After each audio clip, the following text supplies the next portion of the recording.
But Jiten Jain is with us on the Newstrack. Jiten, now this is very spooky. How I found out about this phenomena was when this happened to the husband of one of the ladies who works with us at home. And then I discovered that this is happening, started probing, discovered just the scale at which it's happening, and realized this is not an isolated phenomena. It's happening now across the country.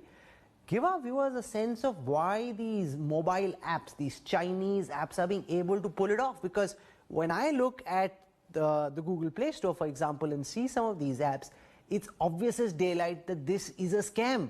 And yet, because there is the lure of easy money, there are people who believe that, you know, this is where they could get money at the end of the month when their salaries are running out. This seems to be an easy place to tap into for easy cash.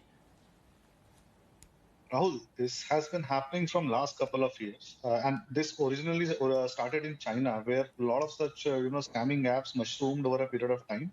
Because you see, in China, getting a loan from a bank is very complicated. You have to go through strict compliances, and it's all state-regulated entities which are operating there.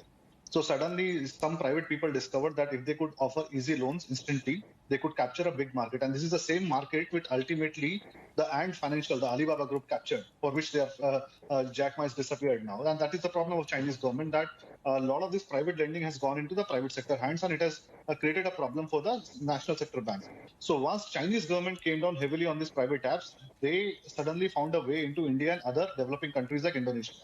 Now, after pandemic, people have lost jobs, people are out of money, and all these apps, I think there are almost around 300 apps what we know of. And mind you, not all of them are Google Play, Rahul. Majority of are operating from private websites, so that they can, and most of them carry malwares to steal your galleries, photo data and stuff, because Google otherwise will not allow them.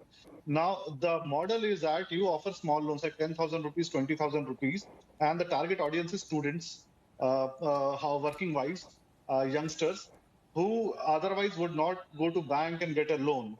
And once you get a loan, like, so if you want to apply for a 10,000 rupee loan, they take your AADHAAR card, they take your bank details, addresses and all, they steal all your data.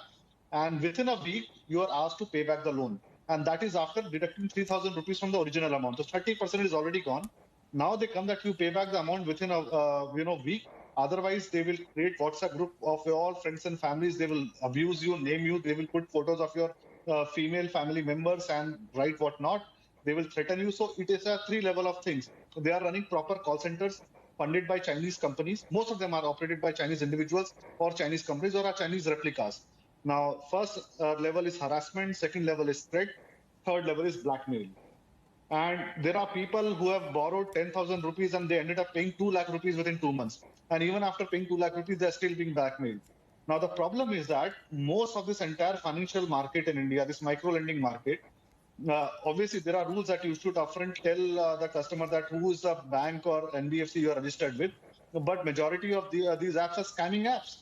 You don't know who has invested, who is running them. There's just an app on the Google Play. You just fill your details, you get money in your account, and then you're harassed from a call center. Thousands of employees have been hired in India running call centers just to abuse people, and they're rewarded if they make customers cry and when they blackmail. So the problem is that we have to regulate this financial app market now, and it is not only about loan apps; it is about betting apps. It is about this fantasy games, Rahul. This is nothing but a digital satta and digital gorakdhanda hawala, which is going. I want to hold you there. Talk about how the Chinese